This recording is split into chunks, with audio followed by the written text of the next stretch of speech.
Okay, here we go. Eurasian empires, 500 BCE to 500 CE. All right, we're going to be opening up here with some comparisons to the collapse of the Soviet Union, the United States, global missions, military dominance. A lot of this is going to have some history dating all the way back to these early empires. Either things were copied, or certain ideologies were continued forward, or these were kind of models of what had already occurred in the past. And so there's kind of a fascination with these empires because of how much they are copied and emulated here right now in present time. And so some of our earliest civilizations will be the Akkadian Empire, the famous Babylonian Empire heard about in some of the Old Testament, and the Assyrian Empire, who you briefly hear about at the very end in some of the Old Testament statements as they had conquered the Babylonian Empire as well, and it kind of ruled a large territory prior to the Persians moving in, which is where we'll pick up in that Middle East region. Empires have been central to world history for around 4,000 years. Basically, what is an empire? Political system with coercive power.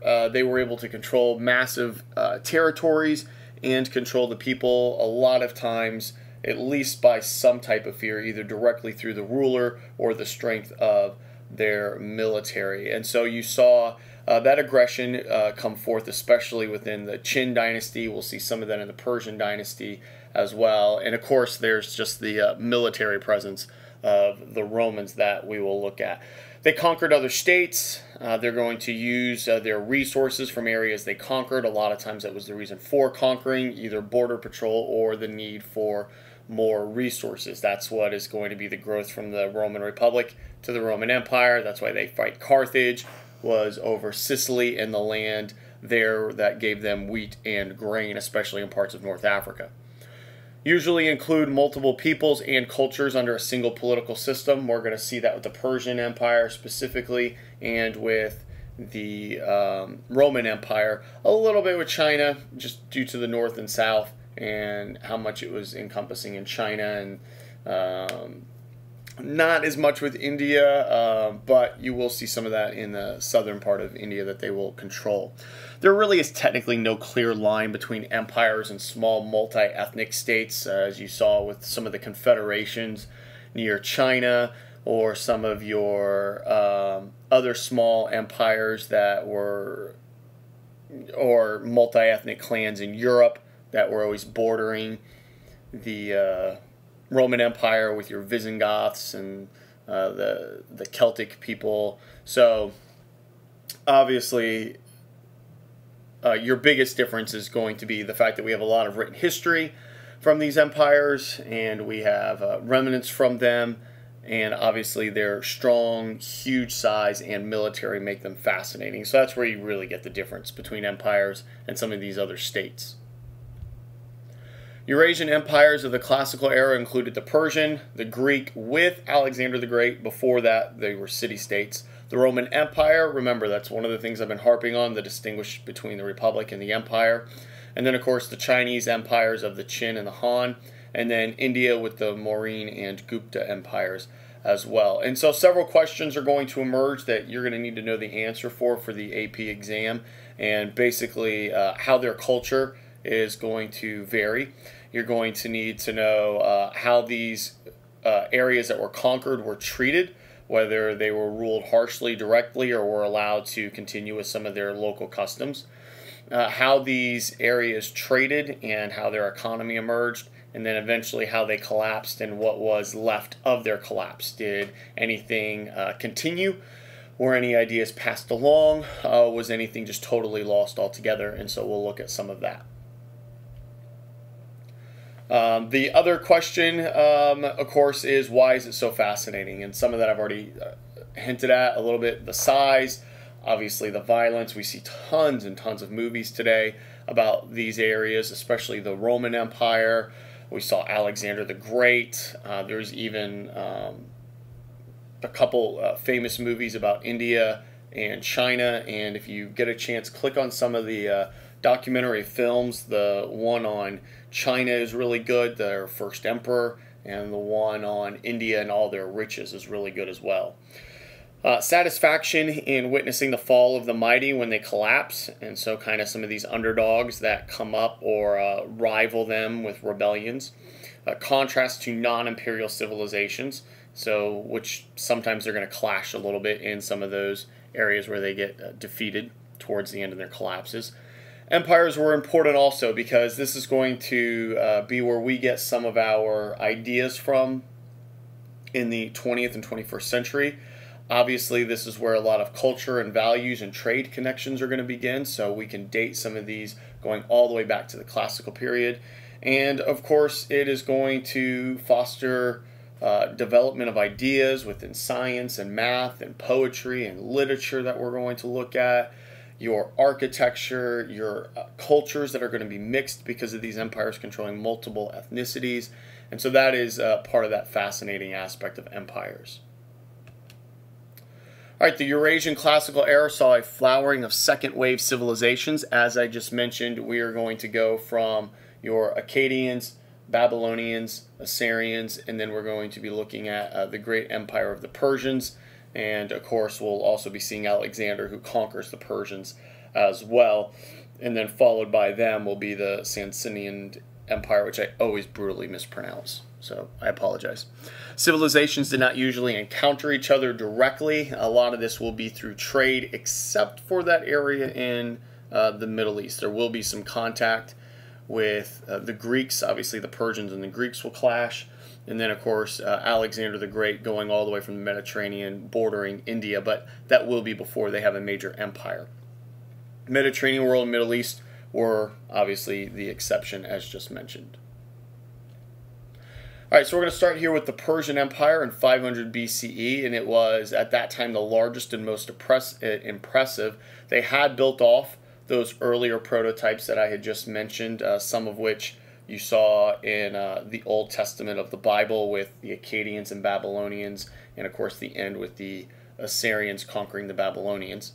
Much larger and more splendid. You're going to have the riches from those previous kingdoms that will be conquered, such as Babylon and the hanging gardens and the walls and irrigation systems and gold that have been collected at that time by the Babylonian Empire.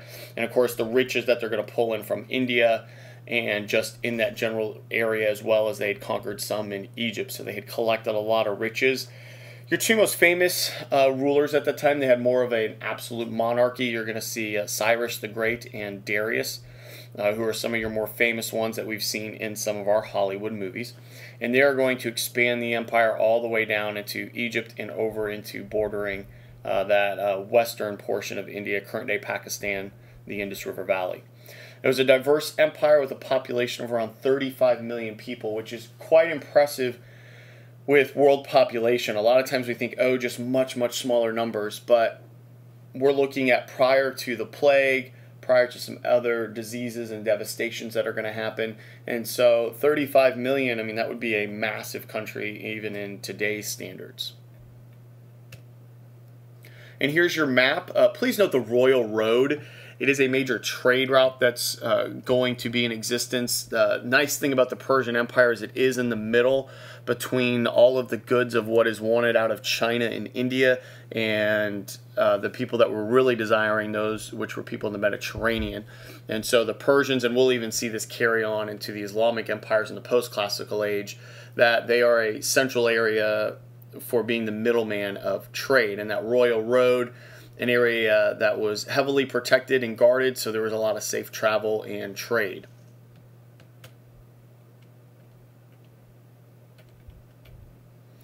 All right, elaborate cult of kingship. As I had just mentioned, they were an absolute monarchy, and you had a heavy influence of Aurora Mazda, which was the god of the Zoroastrianism religion. Not obviously a famous religion because it does kind of die out and get surpassed by Judaism, Christianity, and Islam in that region.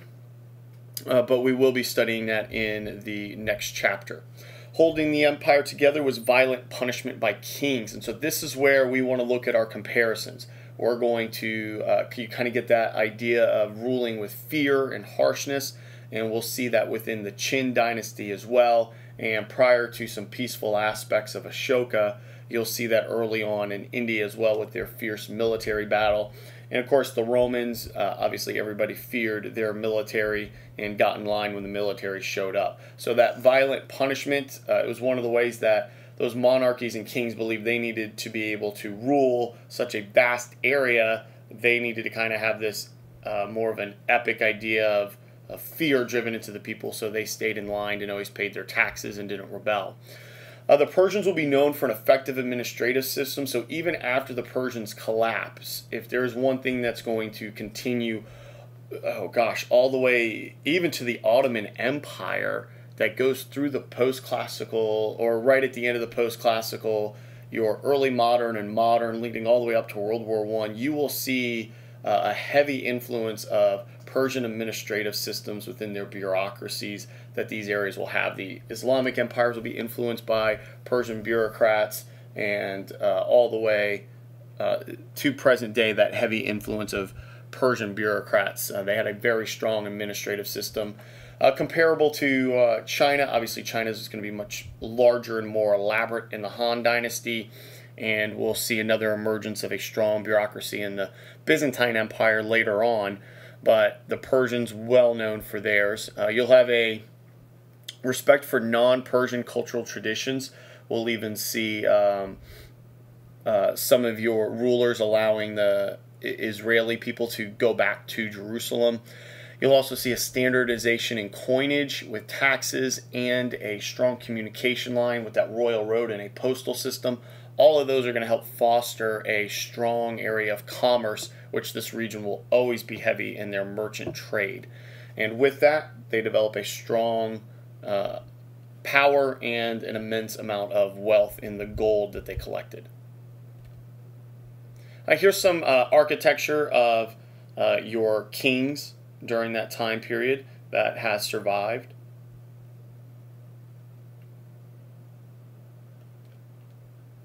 Okay, now we're going to look at the Greeks and the Indo-Europeans in that area.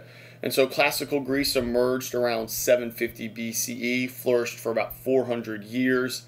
Distinctiveness of the Hellenistic civilization, which the Hellenes, those are the Greeks. And so the Hellenism that you're going to get associated with Alexander the Great is going to be the spread of that Greek culture. The population of Greece and the Aegean Basin was around 2 million to 3 million people. A lot of that they had to deal with the geography, the mountains, the valleys, and so they ended up developing more into city-states and small settlements. That's why when we look at the empire, we look at what Alexander actually controlled. And if you think about it, Greece was just a small little portion of it. Shared a common language and your common Greek mythology with your gods, which we'll briefly touch on. Really, Greece is more famous. Even though people love studying the Greek mythology, they're more famous for their philosophy that is developed. Between 750 and 500 BCE, colonization around the Mediterranean basin in the Black Sea. And so you will get over to that Ionian region, which is Anatolia, present-day Turkey. And so here's your map of that. As you can see, that Ionian basin right there. This is where you get your story of Troy and Anatolia, which obviously the Persians had controlled most of that area. You can see Greek colonization in parts of North Africa, going over to Italy, going all the way over to the Iberian Peninsula as well. But obviously their focus will be the Aegean Sea. Most distinctive feature, popular participation in political life of city-states. So this is where we're going to get our ideas of democracy. The interesting thing about the Greek city-states is they're going to have almost every type of form of government. And so when you look at those posters, aside from some of the newer forms, a lot of them are going to develop your dictators and your tyrants, especially in Sparta, you'll have oligarchies, you'll have your monarchy, and so you're obviously most famous with your democracy in Athens. And so all of these areas in Greece having different types of leaders at one time or another.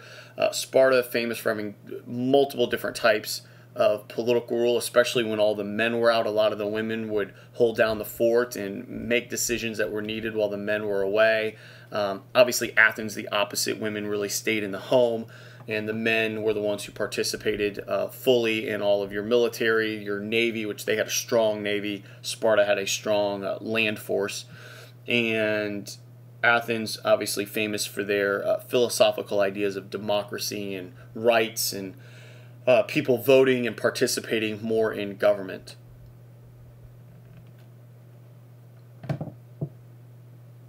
Sorry about that. Totally skipped your slide there. All right. So your Greco-Persian wars that you're going to end up dealing with, your point of collision was Ionia, and basically Athens is going to send some aid over to some of those areas. That's going to offend the Persians, so the Persians were going to go ahead and attack, and the Greeks are going to respond in that, and eventually the Greeks are going to win. What ends up happening is you're going to have your famous battle at Maranatha with the marathon. That's where you get the idea of running back and telling the people that they're succeeding, and it drives the forces to defeat the Persians. This is where you get Sparta and their strong land force and Athens with their strong navy. They are going to partner together. But of course, out of this, Athens is going to rise to be one of the most strongest, and they're going to form what is the Delian League, and that's also going to pit Sparta and Athens against each other, and so it's going to cause some problems that they're going to have, and eventually Sparta and Athens will go to war with each other. And so here's your Persian battles that are going to occur. Again, all this starting over in that Anatolia region where you had some of your city-states, and the offense that it was causing the Persians, as some of these Greeks, especially Athens, was aiding that area. And then your battles will go ahead and continue. And really what ends up happening is Sparta, as far as land, is able to hold off the Persians, and really you had the strong force of the Athenian navy, which just became a strong powerhouse and was able to fend off the Persian navies as well. All right, notion of East-West divide as the dominant theme in European thought. Greek and Persia will be a major split. Obviously, your Athenian democracy is going to rise out of this, and Athens will have their golden age under Pericles as one of their famous, and this, as I just mentioned, is going to lead to the Peloponnesian War as that Delian League forms, and more of the city-states are going to side with Athens. And so you'll have that between 431 and 404 BCE. And so here's your Peloponnesian War that is going to occur. And basically what's going to happen is Sparta and their strong land army is going to start to surround Athens. But the way that Athens is built is the city has a long fortress that goes down to the coast. It leads all the way up to the city, and the city is surrounded by these massive walls that were not penetrable. And what's going to happen is they were able to, because of that, still get supplies out, even though Sparta had burned the majority of their farmland. But they are going to be hit by a plague, and their more famous leader, Pericles, is going to die during that process, and it's going to cause some struggles. But really the way that Persia is going to win is Sparta is going to win is they're going to get some aid from the Persians, which you'll see on this map up to the north, Macedonia. And they said that was a bad decision. Don't do that. This isn't going to be wise. The Persians are going to attack. And sure enough, they do. And they weaken Sparta. And so that's how Macedonia is able to come down with King Philip and Alexander.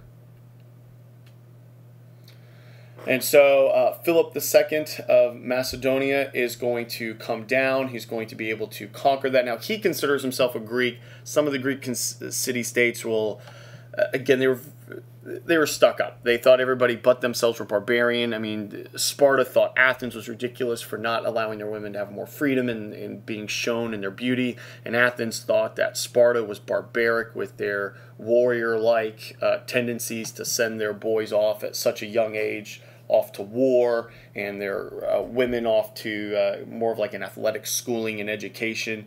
And so they basically, all Greeks thought everybody else was barbaric.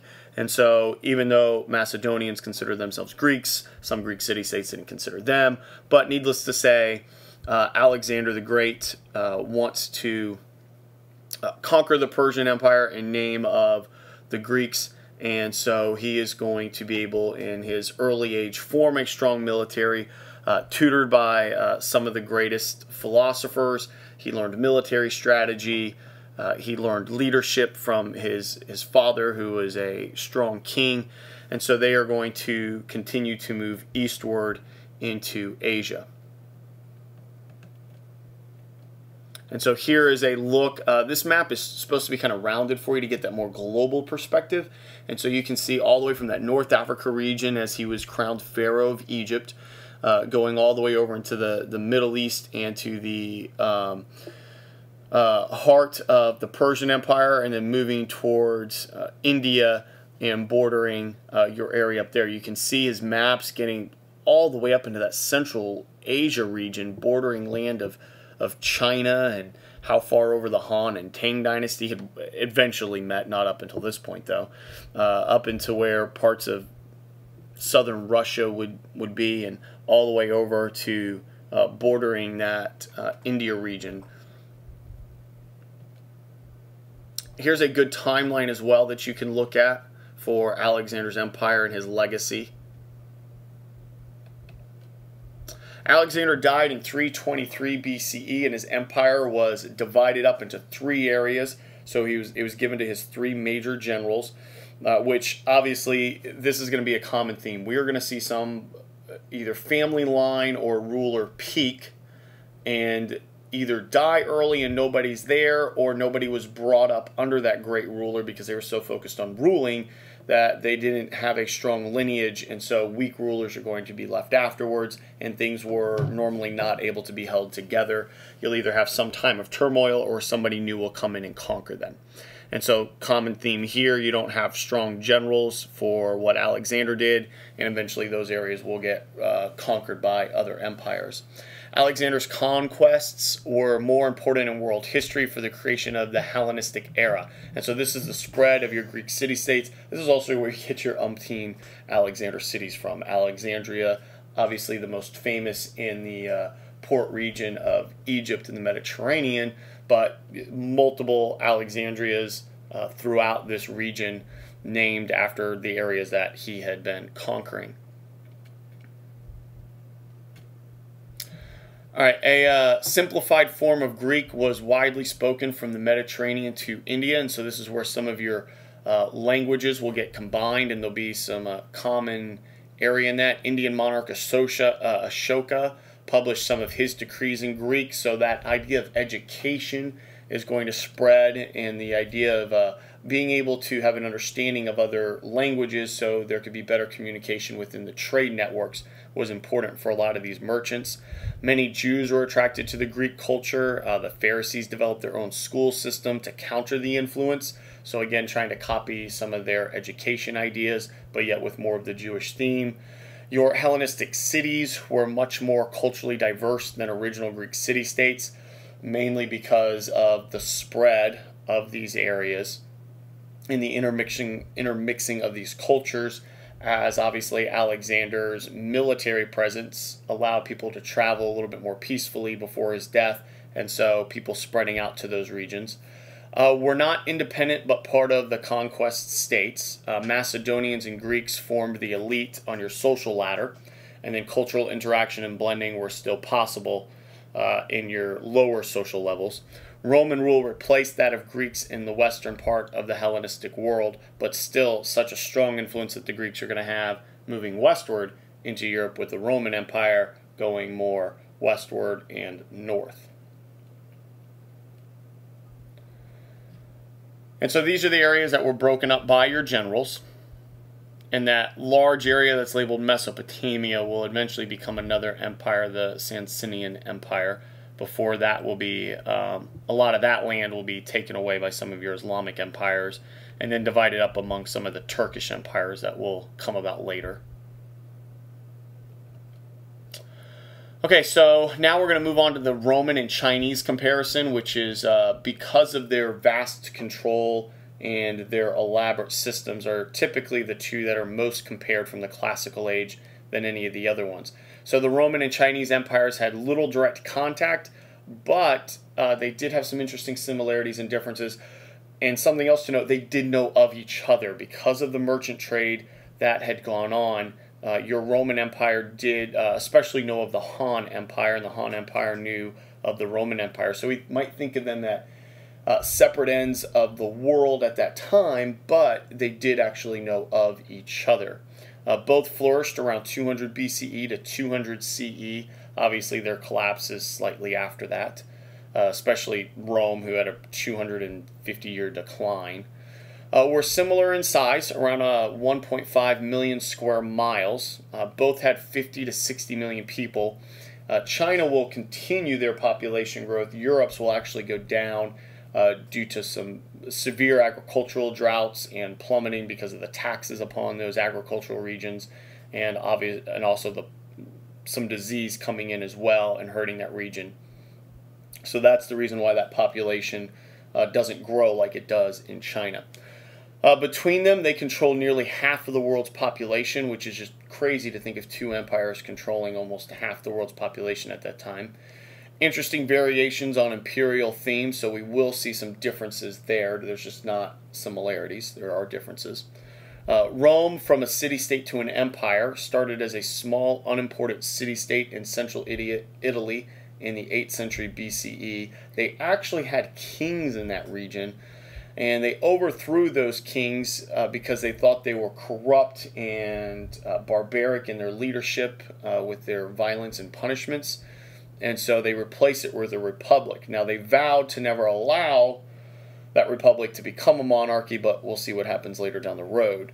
And so they will have conflict with the plebeians, which was your poorer class, and there's going to always be a dispute of representation and rights within that lower class. There was a pride in the Republican values. You had strong laws. You had your tablets, your tables of laws that were developed. Citizens had rights. There was a lack of pretension. You had morality. The way of the ancestors was developed as well. And so here is your early republic, as they are going to fight with Carthage for control of some of your grain in Sicily and North Africa. And so the creation of the empire began in the 490s with wars to control the Italian peninsula. You had your Punic Wars that are going to develop. You'll have the conquest of Greece, Egypt, Mesopotamia, and present-day Spain, France, and Britain. You had strong generals, and that's what's going to start some of this process of becoming an empire that you're going to have. Obviously, Caesar, a part of that transition that occurs. Reached their greatest geographical extent in the early 2nd century CE during what is called their Pax Romana, which was, it's sort of weird. It's a time of peace, 200 years of peace, but yet there was always war and disputes on the borders. It was just considered peace in the heart of the Roman Empire. And they also had some of their best, I guess, wealth at that time, but really it was excluded to the wealthy. The poor were just still extremely poor, but the rich had gotten richer with your senators and some of your generals and higher up military positions. Skill and brutality of the Roman Empire was unmatched as they came across their areas. It won't be till later in their decline when they're going to allow some more sketchy mercenaries in their military, and it's going to become weaker. Usually generous treatment of their conquered peoples, which is how they were able to keep control of them. As long as you didn't rebel and you always paid your taxes, things would be fine. One of those examples would be the Jewish people who would rebel, and that caused a problem. And that's why Rome will be sacked by the that's why Jerusalem will be sacked by Rome a couple times, and Jerusalem even burnt down once because of that. All right, here's your Punic Wars between Carthage Here's the extent of the Roman Empire by 117 AD or CE. So you can see, because of this area, the different ethnicities that would be involved in a multicultural area. Just another look at your road system that was developed, the Roman roads. Obviously, they were famous for their roads so their militaries could get around. It also fostered trade and eventually fostered the spread of Christianity. As I just mentioned, that Pax Romana brought about some security and relative prosperity during that time period. All right, now let's look at China for a good comparison here. You'll have your warring states time period. And so you have your Ji, Shang, and Chao dynasties, which the fall of that is going to lead towards a time of warring states where your fragmented states of nobles will be battling against each other for what is essentially ultimate control of that. Eventually, Qin Shi Huangdi is going to emerge as your first emperor, and he's going to adopt more of a legalistic approach than a Confucian approach, and he's going to adopt more of a harsh style of rule to bring order to these areas. And the unique thing, though, is he's going to create a strong bureaucracy, because he believed that was the failure of these other areas that relied too much on nobility. And so these first three states would be more of your feudal time period in Chinese history, and then your Qin and Han dynasties bringing about more of your elaborate formation of your empire. So here's your transition on the map. And then continuing on, the Qin state. And then looking at the Han, going pretty far over to that central area, getting over to where some of your Turkish people will emerge and come over with some strong military influence. All right, expansion of the empire into the northern Vietnam and Korea areas. Korea will pay tribute. They do have they try to copy some of the Chinese way in some of their bureaucracy, but it never works out as strongly as the Han Dynasty had it. But they do end up paying tribute. Vietnam will be the area that really resists a lot of influence. They do try to copy the bureaucracy as well, but women had more rights in Vietnam and weren't wanting to let that go. We'll see women in some areas, especially some of those border areas, always be fighting for their rights, as larger empires that were more strict upon women come in and try and conquer those regions. It'll always be an area of rebellion. Creation of the empire was brutal, especially Qin Shi Huangdi. He will build some huge monuments that he pretty much enslaves the people to work in. The Great Wall, there's always historians joking about it. It's the largest cemetery in the world because of the amount of people that would fall in and just either died and were buried, or fell in and then were buried alive as they were filling in the Great Wall to block those barbarians to the north from coming in. And also he had the large terracotta army that was built underground for his tomb as well. That tomb is also a huge monumental tomb that is comparable to some of the architecture that you have in Egypt as far as size relation goes. But you will see some amazing things under Qin Shi Huangdi. Besides his brutality, he's going to bring about a standardization of weights and measures and currency, and your written Chinese language with your Mandarin, so that way there's at least some form of communication throughout the entire area, since there was multiple dialects in the region. He even forms an even axle length for carts, so that way the roads would all meet at a uniform size, so travel was quicker and faster and more efficient. So a lot of sophistication went into, even though it was a short reign, there's such an impact that the Qin dynasty has upon China's future, and that's why it's an important aspect that we study it, even though it was a short-lived dynasty. But it is also the beginning stages of centralization with their bureaucracy that replaces that old feudal noble aspect. Here's parts of the Great Wall. One thing to remember, the whole entire Great Wall was not built by Qin Shi Huangdi. Sections of it were built. Empires from then on will continue to repair and build on it. The Han's going to build on it and repair, and we'll see empires later on as well continue that process.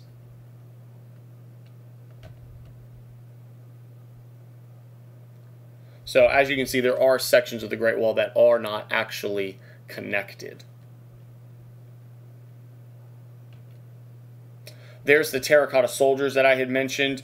Interesting fact, every one of those are different faces. All the horses, all of the people. A lot of historians believed he might have actually had all of these artists just copy their faces onto the terracotta soldiers, and then of course they were killed there afterwards. And we just have a small section that has been unearthed at the moment. So they believe it actually encompasses, if not all the way around the tomb, a huge portion of it. And all this had to do with how he was going to live in the afterlife. So here's a close-up. As you can see, they all have a little bit of different aspects to their face.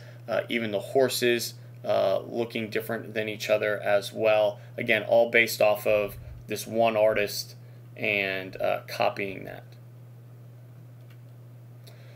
All right, consolidating the Roman and Chinese empires. Both empires define themselves in universal terms, which is important. Obviously, China believed that they were the center, and of course the Roman Empire as well, thinking they were the heart of civilization.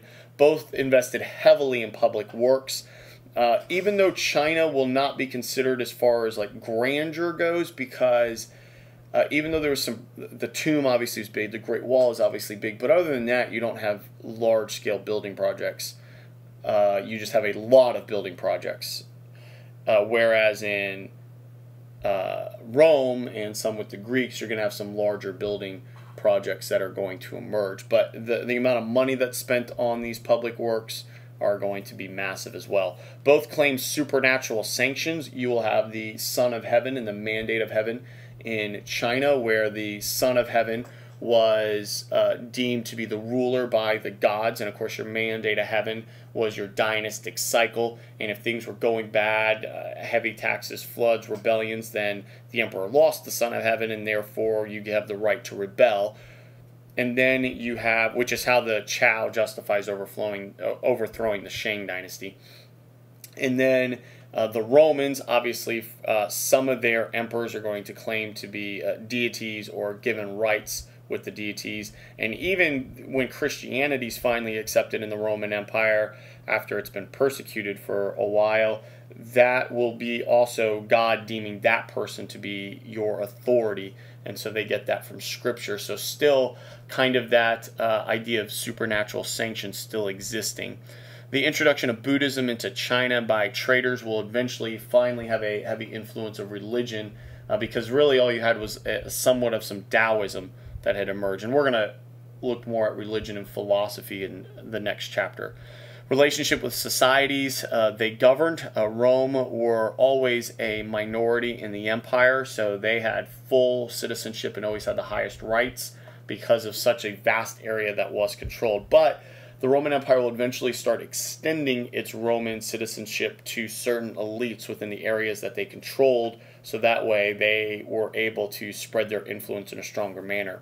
Ethnic Chinese had a much larger cultural heartland, and also as they conquered people, they assimilated them into their culture and eventually their way of life. The role of language differed in the two empires. You obviously had Latin as your alphabetic, but you also had Spanish, Portuguese, French, Italian, Romanian, which all of them have connections in their language, and that's why even today, obviously, Spanish, Portuguese, French, a lot of them understand each other's languages even if they can't speak them. Chinese characters became common under the Qin dynasty, and that's going to help, but you still had a multitude of dialects as well. The Roman Empire's people maintained separate cultural identities for more than in China. China assimilated the people, where Rome let their customs of those local people continue as long as they paid their taxes and didn't rebel. Your bureaucracy was much more elaborate in China than it was in Rome. Yes, you still had the Senate and some governors, but really Rome relied more on laws that they had developed than the bureaucracy controlling regions within the Chinese state. Your Chinese Emperor Wu Di, who's one of your more famous Han rulers at that time, will establish an academy. This is where you have your civil service exams based off of the Confucian works, and you'll have your tests. While it is based off of merit and it didn't matter your social class, obviously if you're poor, you're going to have to know somebody that, and also that village is probably going to have to sponsor that student because they're not going to have time to work in the fields for farming. To be able to get into those schools, it could be anybody. Really, whereas in Rome, you were going to have the family lineage to get higher up to be a senator and have some type of power in that position. The Roman administration relied, again, more on your elites in your armies and the Roman law as a way of dealing with things. The collapse, basically the Han dynasty ended in 220. They were having internal problems, too much corruption with the bureaucracy, and even to the point where the bureaucracy was starting to take some control of certain aspects of the military, which we'll see that mistake happen again with the Song dynasty later on in the post-classical age. Traditional date for the fall of the Roman Empire, which will be your western half, is 476. The eastern half will survive as the Byzantine Empire, which we'll study about later. But some common factors: they extended themselves too far. They started overtaxing the people. You're going to have some disease and some agricultural problems, and so the burden was going to fall on the poor. The poor were already poor, so they couldn't make up for it. Rivalry between certain elites are going to emerge, with certain senators wanting to stick with the emperor while certain ones were wanting to go back to the republic.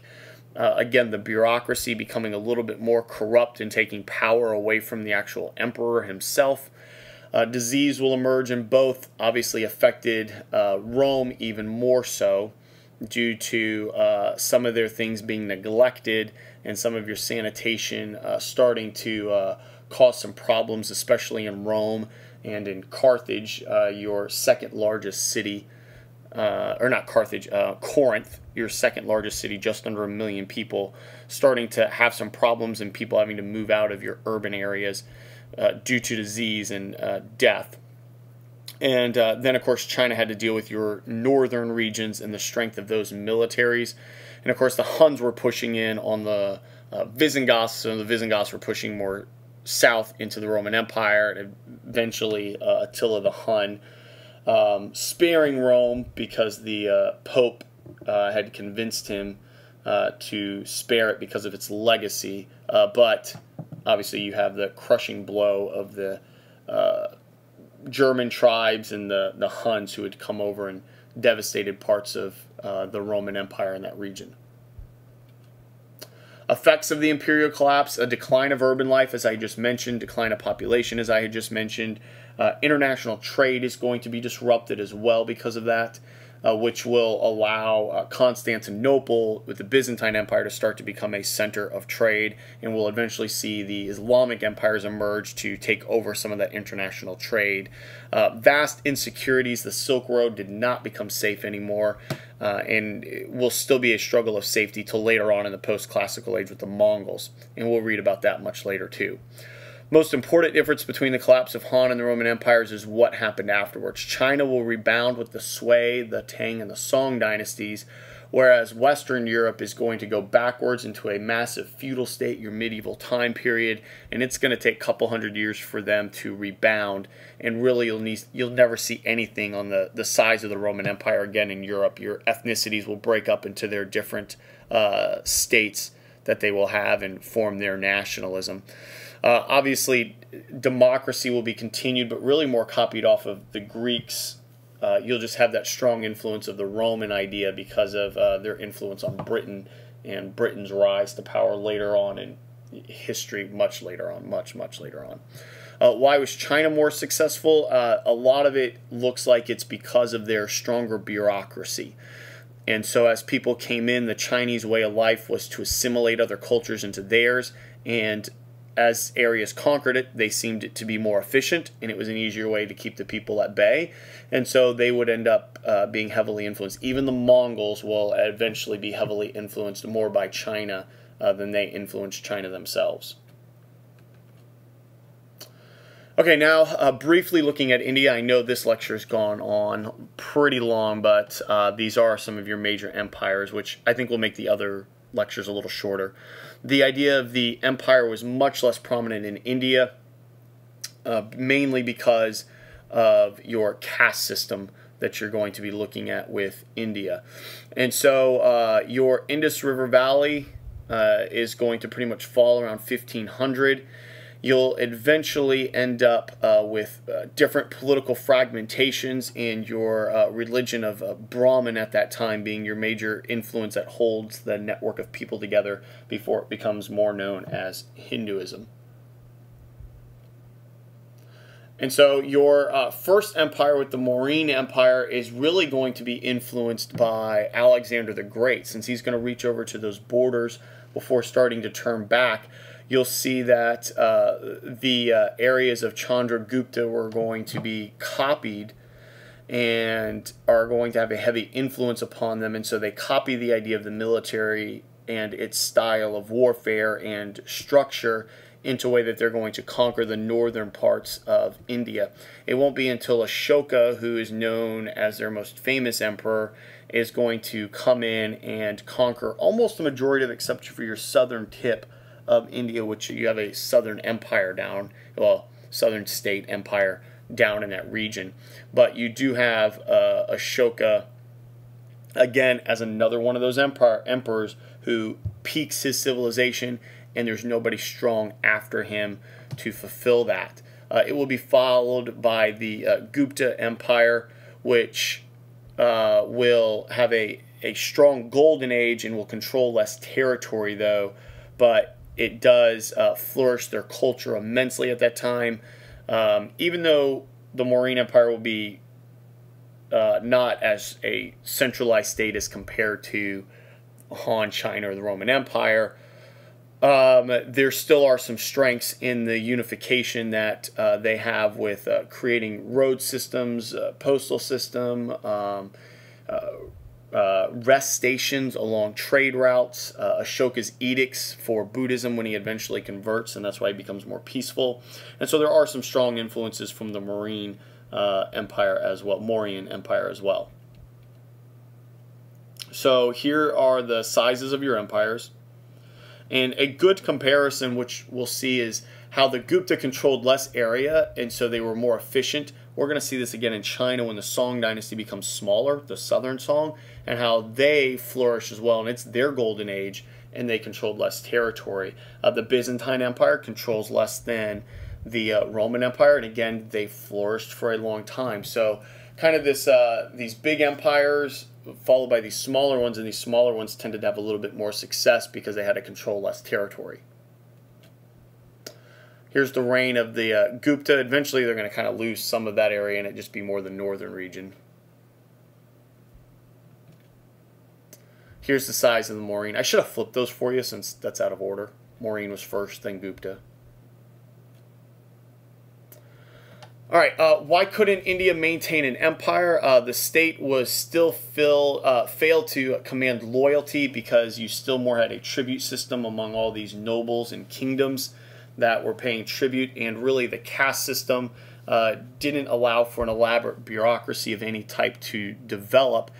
And so it's still, because of the caste system, it encouraged more local loyalties than to an overall strong emperor or empire that was able to fiercely control its lands. Even though they had strong military force, still your caste system is going to be the reason why a strong government doesn't form. You'll also have the clash between Hinduism and Buddhism. It won't be until Buddhism loses its hold in between the Mauryan Empire and the Gupta, when a Kushan ruler is going to come in from the north, and he is going to accept Buddhism. And India is a little bit similar to China in the fact that they don't like heavy outside influence. And so when he accepted Buddhism, it kind of gave a bad taste to the Buddhist religion, and Hinduism had already started some reactions to Buddhism in its faith, and so Buddhism is going to lose traction. And because of some missionaries being sent out by Ashoka, it will spread elsewhere into Asia and eventually into other parts like Japan and Southeast Asia as well. India will be known for their mathematics and astronomy, and we'll read later how some of that spreads due to the Islamic merchants in their trade. Here's some of your major trade routes going into Europe. And these trade routes will be followed by the invasions upon Europe. And then here are your areas of trade and confrontation in China that it's going to cause for China's breakup.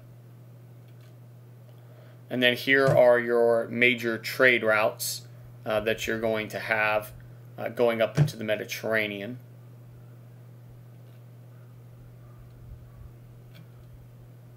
And then that's going to kind of leave us with our last reflections. Obviously, the Qin dynasty, Mao Zedong in China is going to copy some of their aspects.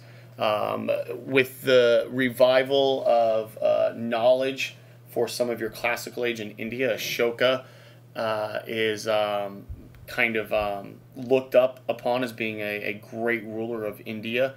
Great Britain, obviously influenced by the Roman Empire. We'll see that later on with their imperialism. Italy as well tried to refocus upon the Roman Empire. And of course, us, the United States, America, focusing on the Roman Empire as well. So there's a sort of a lasting effect, even though you never see the Roman Empire emerge. We'll even see Russia try to copy some of their aspects as well. So a lot of interest in the ancient classical age. And then here's some of your early empires as well. The Roman Empire not on here, and your India Empire is not on here as well. But here's some of their connections and comparisons for you to look at, and you could pause right here. But this will conclude our Chapter 4 lecture.